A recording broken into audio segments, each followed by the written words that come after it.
Bismillahirrahmanirrahim. Assalamualaikum warahmatullahi wabarakatuh.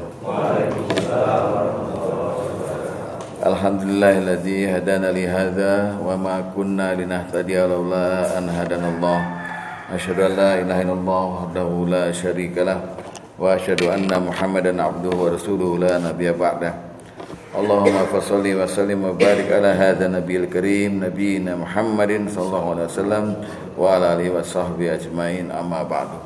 Fa ya ibadallah, usikum wa nasibi taqwallah wa ta'ati la'alakum turhamun. Sadatul afadil ulama anal kurama Ustaz Abdul Qadir Badar. Selamat datang Pak. Ustaz Dayat yang saya hormati dan para jemaah sekalian, mari sama-sama kita bersyukur kepada Allah Subhanahu wa taala karena pada pagi ini kita masih diberikan umur, diberikan iman Islam dan diberikan kesempatan oleh Allah untuk menjalankan kewajiban kita selaku umat muslim, yaitu salat subuh berjamaah, dan kemudian kita diberi kesempatan pula, diberi waktu untuk muzakarah sampai nanti waktu syuruk insyaallah. Salawat dan salam senantiasa terlimpah pada junjungan kita Nabi Muhammad sallallahu alaihi wasallam, pada sahabatnya, pada keluarganya, zuriati, pada turunannya, dan pada kita semua yang senantiasa istiqomah sampai di akhir hayat kita. Sedianya saya sirkular kalau ngajar taklim, saya ada kurikulum. Dan giliran kurikulum pada pagi ini sebetulnya mau ngomong masalah perceraian, masalah talak, fikih talak. Tapi kelihatannya nggak diperlukan ya fikih itu di sini. Di Anas saya juga di taklim segala macam. Jadi saya rubah materinya ya. Nanti rame kalau ngomong soal itu. Karena mesti awalnya dari mulai munakahat, pernikahan, talak, rujuk dan sebagainya. Jadi saya ambil materi yang ringan-ringan aja pada pagi ini. Judulnya adalah menjadi orang baik. Menjadi orang baik. Kita setiap hari selalu menyelipkan doa kebaikan, minta kebaikan sama Allah melalui doa yang umum itu dari Al-Baqarah ayat 201. Rabbana atina fid dunya hasanah wa fil akhirati hasanah wa qina adzabannar. Yang kalau dilihat artinya tuh gini, Tuhan kami, berikanlah kami di dunia ini kebaikan. Kebaikan di dunia ini macam-macam, Pak.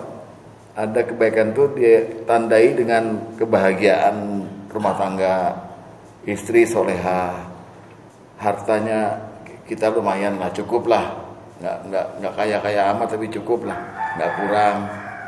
Mobil ada, rumah ada, gitu. Bahagia tuh. Ukuran kebahagiaannya lain-lain. Bisa dari harta, bisa dari orang kalau jadi RT itu bahagia gitu. Kita minta tahajud. Rabbana atina fid dunya hasanah. Jadi kalau bisa ya Allah di dunia ini kita nggak ada masalah. Hidup tuh enak gitu. Enak hidup tuh. Itu yang kita minta tiap hari. Wa fil akhirati hasanah, dan di akhirat kalau bisa dapat juga kebaikan. Nah, apa kebaikan di akhirat ini? Kebaikan yang paling tinggi di akhirat itu adalah yang disebut dengan di Al-Kahfi ajrun hasanah, surga. Kita minta surga. Minta surga yang spesial kita mintanya, karena ada kata-kata waqina adzabannar. Kita minta surga ya Allah, jangan mampir dulu di neraka. Maksudnya itu. Jadi doa kita tuh tiap hari itu. Nah, artinya doa kita doa minta kebaikan. Doa minta kebaikan. Kebaikan tuh dalam istilah Al-Qur'an tuh banyak. Yang paling tinggi itu kebaikan itu namanya hasan. Orang yang berbuat kebaikan namanya muhsin. Kebaikannya namanya ihsan. Ada lagi kebaikan tuh khair, baik tuh khair. Ada lagi kebaikan itu thayyib. Baik itu thayyib. Ada lagi kebaikan itu jamil. Ada lagi kebaikan itu ma'ruf. Semua istilah ini mengacu kepada kebaikan. yang dikenal baik gitu loh. Nah, sekarang judulnya pada pagi ini gimana jadi orang baik? Karena selama ini kita tuh bilang begini nih, misalnya kita bergaul nih, wah lewat Pak Mulyono, baik tuh Pak Mulyono baik. Ukurannya apa? Ukurannya apa itu? Nah, sedangkan kita tuh menjadi orang baik itu wajib. Ya, saya kasih tahu Bapak nih. Ada kewajiban kita selain kewajiban sholat, puasa itu, kewajiban yang lama kita mungkin mengabaikannya, menjadi orang baik.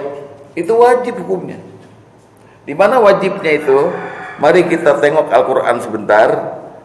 Terselip satu kalimat perintah menjadi orang baik, ada di surat Al-Qasas ayat 77. Wa ahsin kama ahsanallahu ilaik. Dan berbuat baiklah kamu seperti Allah berbuat baik kepadamu. Itu perintah. Jadi kita disuruh berbuat baik. Ini kan mesti diamalin. Ini kan fi'il amar nih. Ini perintah. Kan mesti ada pengamalannya dong. Jadi bukan kalau kita lihat dibaca udah selesai gitu. Enggak.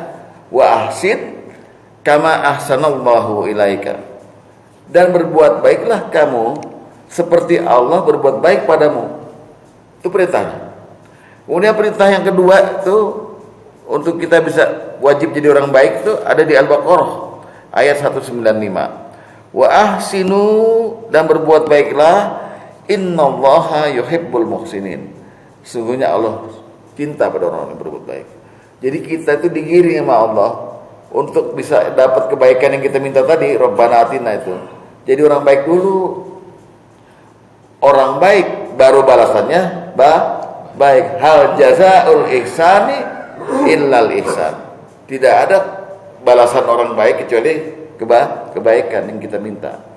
Jadi kita Pak sekarang tolong tambah agenda hidup Bapak. Mari kita sama-sama belajar jadi orang baik.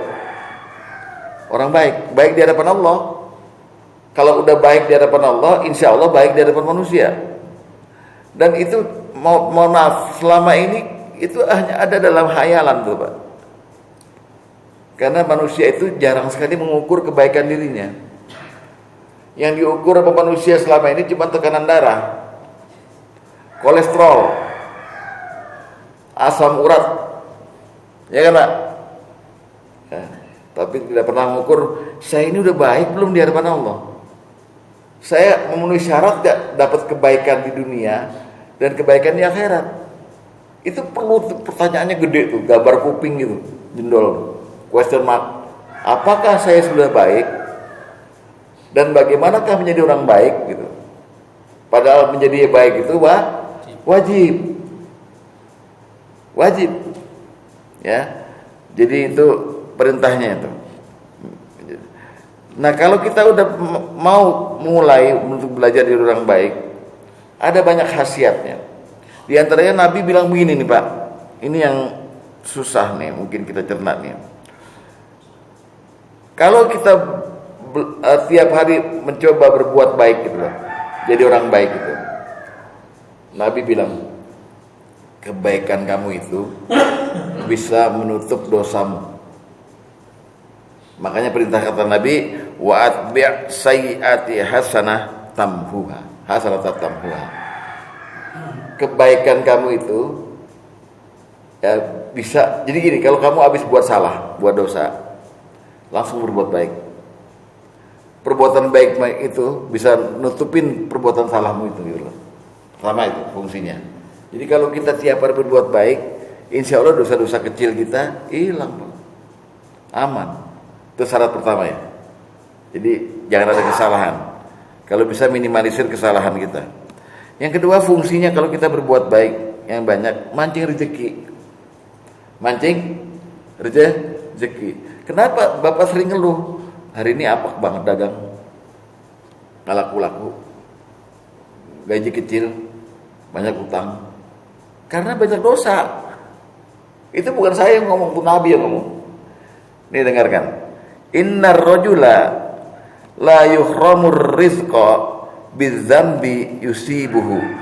Sesungguhnya seseorang akan terhalang mendapat rezeki karena dosa yang dia lakukannya. Maka wala yazidu fil umuri illal bir. Tidak ada bertambah umur kecuali Anda berbuat kebaikan. Rezeki datang, umur jadi tambah. Jadi mari kita jadi orang baik dengan tujuan pertama dosa hilang. Kedua, umur bertambah, rezeki datang. Gara-gara berbuat baik. Ya, gimana caranya belajar jadi orang baik? Nabi kasih ukurannya, Pak.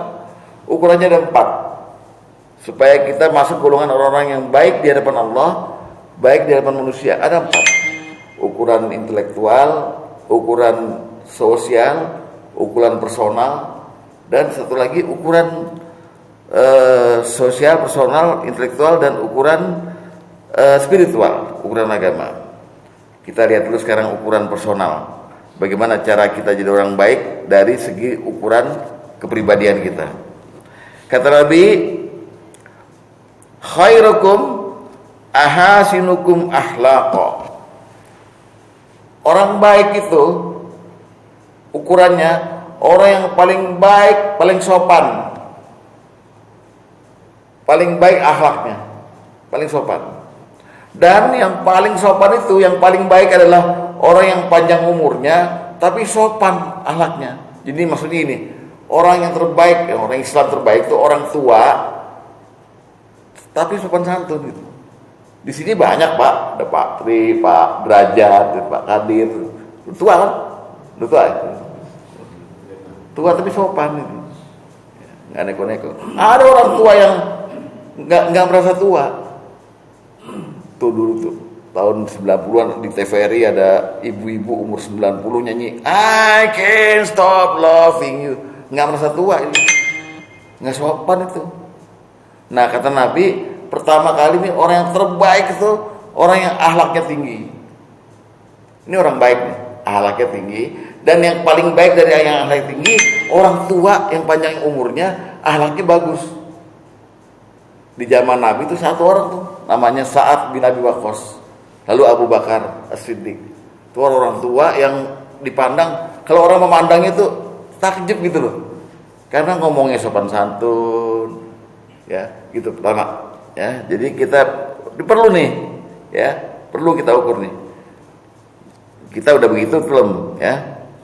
Orang tua, orang yang panjang umur dan sopan santun, akhlaknya tinggi.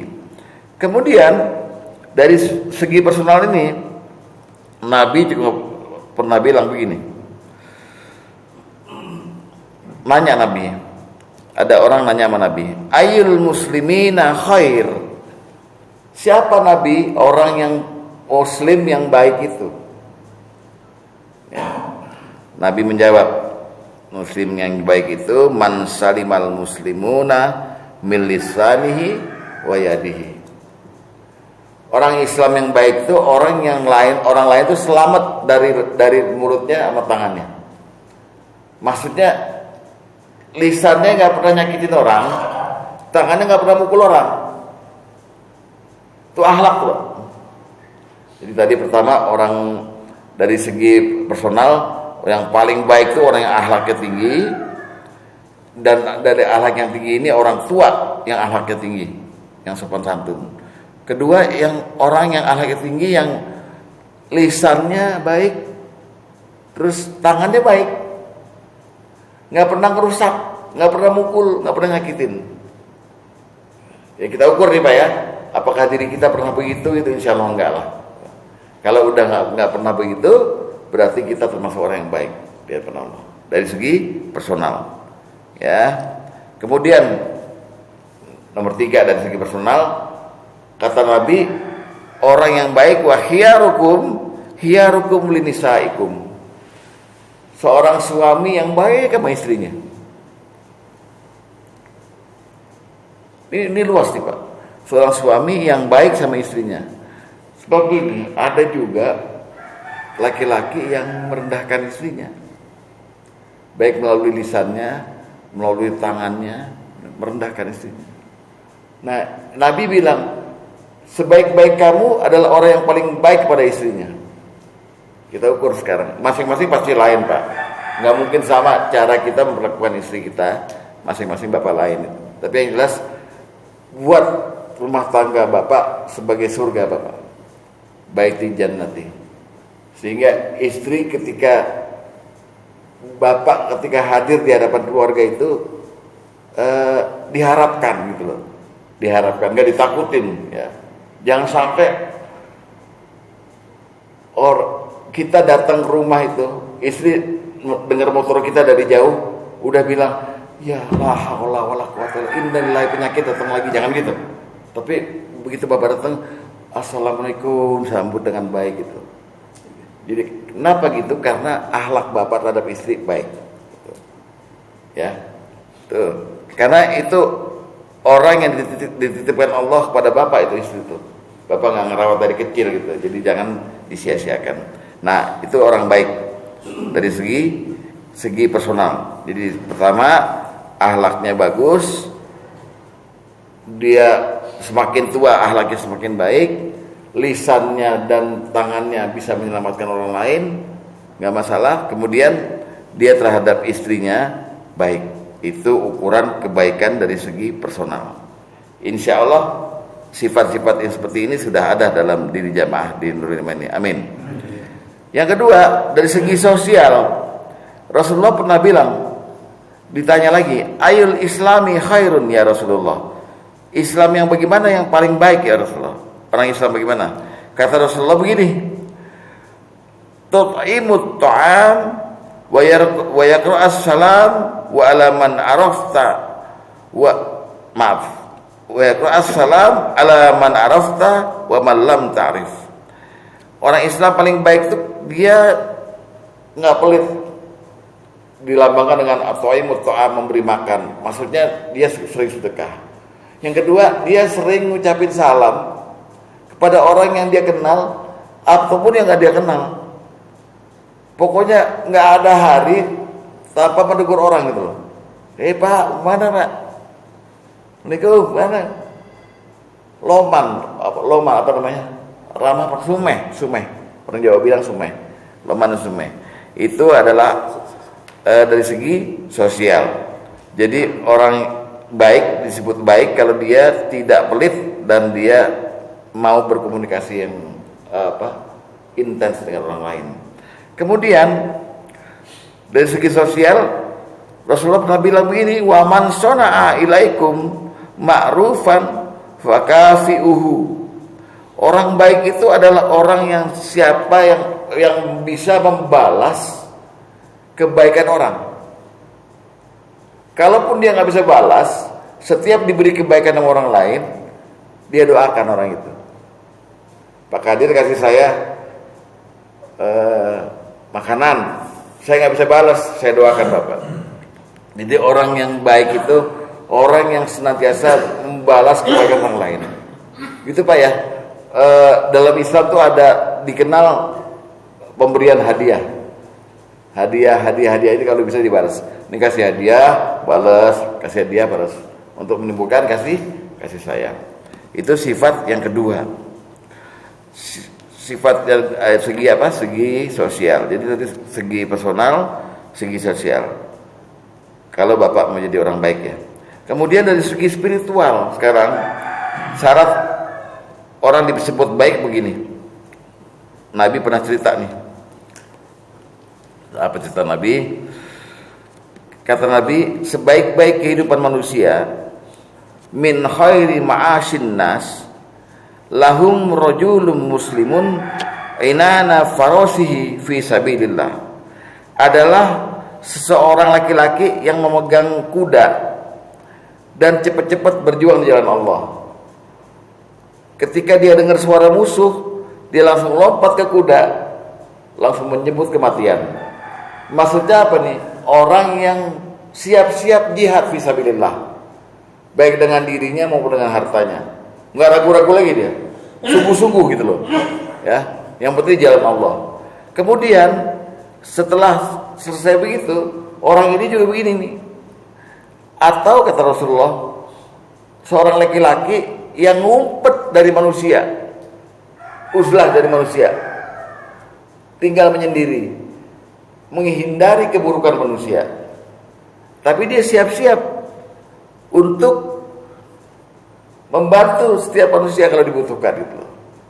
Ini Pak, cara hidup orang yang selamat itu dia nggak hubungan sama manusia. Kalau bisa nggak kawin, nggak apa, sendiri aja hidup di hutan, itu selamat Pak. Karena kebanyakan orang masuk neraka itu akibat dosanya kepada manusia lain. Bapak kan kalau mau gibah kan mesti ada manusia lain, dosa. Kalau mau merkosa, mau zina, mesti ada manusia lain. Masa kalau zina nggak ada manusia lain, bukan zina namanya gitu. Jadi kata Nabi, orang yang baik itu kalau bisa dia uzlah. Tapi Allah lebih menghargai kalau bisa Bapak itu hidup sama manusia lain, bersabar dengan segala macam cobaan dari manusia lain itu. Nah, tapi ini bisa dipraktekkan kalau memang Bapak sendirian ya. Sendirian silahkan. Jadi pertama tadi siap-siap untuk berjihad di jalan Allah, dan yang kedua ngumpet dari manusia, beribadah sampai kita mati hanya untuk sekedar menghindari berbuat dosa terhadap manusia lainnya. Itu dari segi spiritual. Kemudian dari segi spiritual juga kita bisa disebut orang baik kalau kita tarkuhu ma la ya'nihi, meninggalkan yang enggak manfaat. Orang baik tuh hobinya ninggalin sesuatu pekerjaan yang nggak ada manfaatnya. Mohon maaf ya Pak ya, mohon maaf ya. Kadang-kadang kita ini sering dengan dalih menghibur diri, cari ngilangin stres, lalu melakukan perbuatan-perbuatan yang kira-kira manfaatnya nggak ada, malah nambah boros harta, malah tabzir segala macam gitu. Saya nggak usah sebut ya perbuatannya apa gitu ya. Ya diukur sendiri gitu. Nah, orang Islam yang baik kata Rasulullah, dia sanggup meninggalkan sesuatu yang nggak manfaat buat dia. Nah, ngapain dikerjain kalau pahalanya nggak ada, malah nambah membuat kita sakit, misalnya sakit fisik segala macam itu. Nah itu. Nah silakan diukur sendiri. Saya nggak berani menyebutkan pekerjaan-pekerjaannya ini gitu ya. Kadang-kadang kita kan punya hobi, punya kesenangan yang kalau kita diprotes orang kita marah gitu ya. Ini duit gue pakai buat ini, terserah gue gitu. Tapi Islam mengatur itu. Kalau Anda mau jadi orang baik, maka Anda harus sanggup meninggalkan sesuatu yang tidak bermanfaat untuk diri kita sendiri gitu. Ya. Terakhir, orang baik itu dari segi intelektual, tadi personal, sosial, spiritual, segi intelektual. Orang baik itu adalah orang yang cerdas dan mau banyak belajar. Ditandai dengan hadis Nabi, khairukum man ta'allamal Qur'ana wa amalahu wa 'allamahu. Orang yang baik itu adalah orang yang belajar Quran dan mengajarkannya, mengamalkannya, mengajarkannya. Jadi inilah Pak kesempatan kita untuk mengamalkan perintah Allah yang tadi itu, wa ahsin kama ahsanallahu ilaika, dengan cara kita berniat jadi orang baik dengan sifat-sifat yang telah Rasulullah terangkan tadi, yaitu orang yang akhlaknya bagus, orang yang baik kepada istrinya, kemudian orang yang loman, orang yang sosialnya, rasa sosialnya tinggi, kemudian orang yang ibadahnya serius, dan terakhir dia tuh cerdas dari segi ilmu pengetahuan. Demikian, semoga manfaatnya. Wassalamualaikum warahmatullahi wabarakatuh. Kita teruskan di luar. Mari kita membaca kafaratul majlis. Oh ya, ada pertanyaan dulu ya. Waalaikumsalam. Tadi ada pernyataan yang mengatakan kalau mau jadi orang baik menyendiri. Ya. Kalau kita menyendiri, kemudian kita dianggap menjadi orang baik karena kita berusaha menghindari dari orang. Apa itu bukan menyalahi pertama sunatullah, bahwa manusia itu adalah makhluk sosial. Iya, iya. Dia harus hidup dalam sosialnya. Betul. Kedua, mungkin dia nggak ego, dia menyendiri. Iya. Tapi akhirnya dia meninggikan egonya saja gitu supaya dia aja yang kelihatan baik gitu kan. Padahal manfaatnya kemudian buat orang tidak terasa gitu. Apalagi kalau dia pergi ke hutan seperti Buddha dulu kan ceritanya ya, katanya pergi ke hutan ternyata kan tidak ada manfaatnya gitu buat orang lain. Nah, itu gimana? Iya, jadi ini salah satu bagian dari sifat baik itu memang seperempat yang tadi hidup bersama orang lain itu yang segi sosial. Nah, ada lagi memang segi personal ini orang yang namanya dari zaman Rasulullah namanya tahanuts. Tahanuts itu menyendiri untuk mengintrospeksi diri itu loh, muhasabah, munasabah segala macam sambil memperbaiki hubungannya dengan Allah. Nah, dalam kondisi itu dibolehkan dalam Islam, tapi tidak robaniyah, tidak kemudian dia nggak mau kawin, udah nggak gitu, dia tetap. Nah, ini bisa dilakukan kalau kondisi bapak memungkinkan. Mohon maaf nih, misalnya nih saya pernah punya teman yang dia itu keluarganya udah habis pak, istrinya udah meninggal, anak-anaknya udah nggak ada semua, udah punah gitu. Ya udah, akhirnya dia kembali ke kampung, dia di kampung gitu loh. Maksud saya memang ada kondisi yang memungkinkan untuk itu. Daripada dia kemudian menjadi orang yang tidak religi atau tidak apa, lebih baik dia begitu. Nah, istilahnya uzlah, menyendiri dan menghindari keburukan orang lain. Itu dibolehkan dan memang ada syariatnya seperti itu gitu. Kalau di zaman Nabi tahanut lah. Nabi ke Gua Hira, diem gitu. Itu kenapa? Karena kalau Nabi berada di tempat orang, kadang-kadang Nabi menjadi pancingan ejekan, dibilang tukang sihir, orang gila segala macam. Dia menghindar dari itu, gitu. Menghindari keburukan manusia. Dan itu bukan ego. Kecuali kalau memang sifatnya ego, orang itu introvert ya, nggak mau bergaul. Nah itu lain lagi pak. Itu penyakit jiwa itu. Tapi ini kadang-kadang dibarengi dengan mendalami agama, ya kan, bikin buku segala macam itu. Nah itu boleh. Tapi dia siap-siap juga secara spiritual. Jika dibutuhkan masyarakat, terus datang lagi jihad fisabilillah gitu. Jadi boleh itu pak, uzlah pak. Ya, takutnya dia ninggalin keluarga.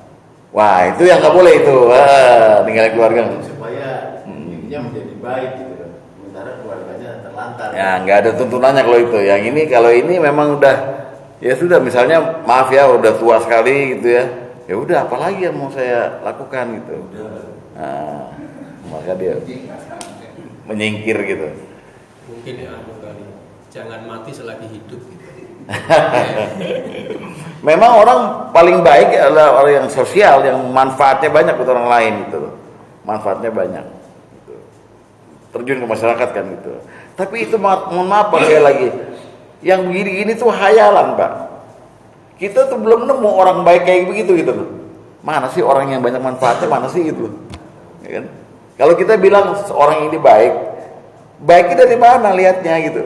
Makanya sekarang kita menguraikan rumusan dari Rasulullah.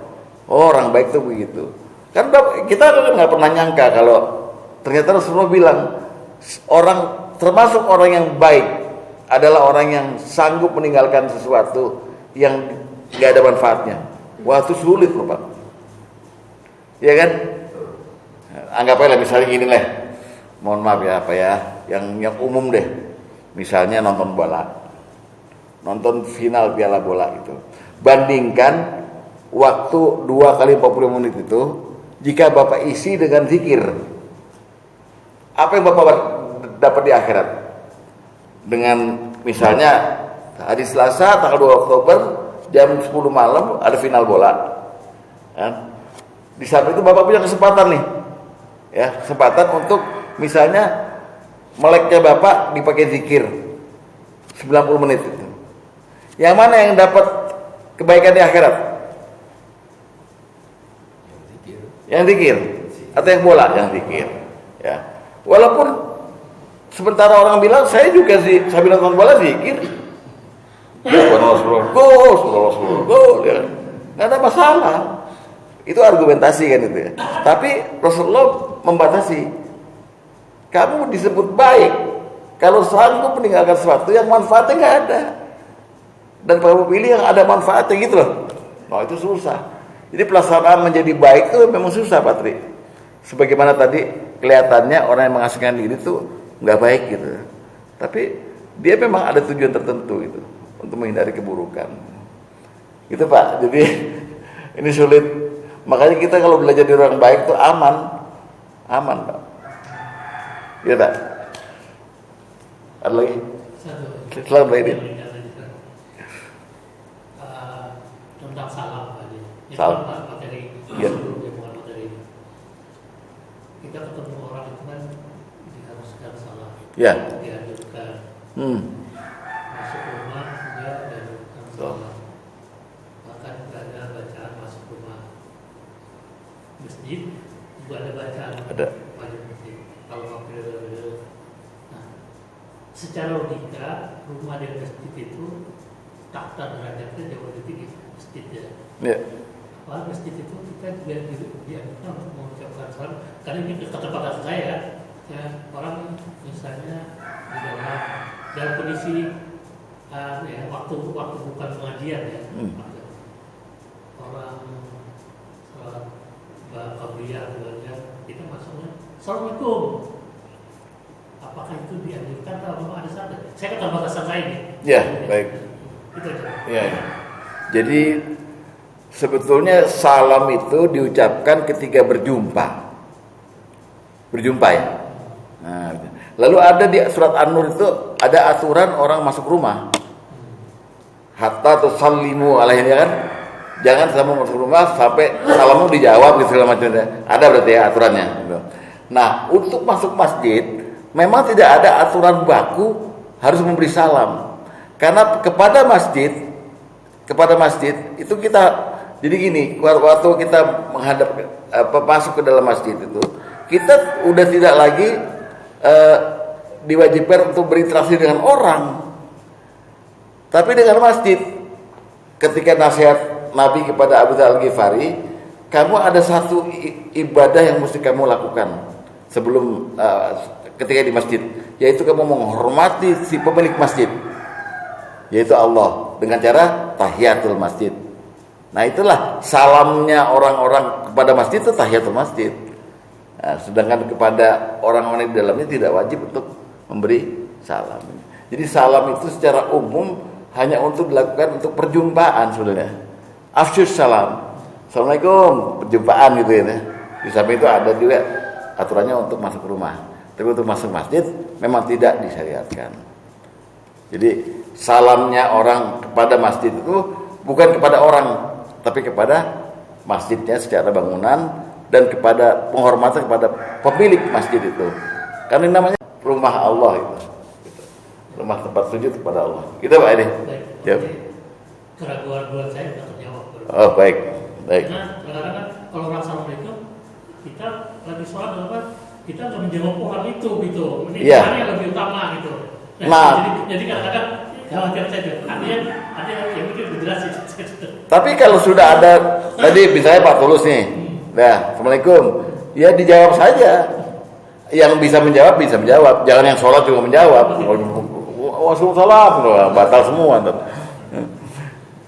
Tapi berkata salamnya kepada penghuni masjid nggak perlu.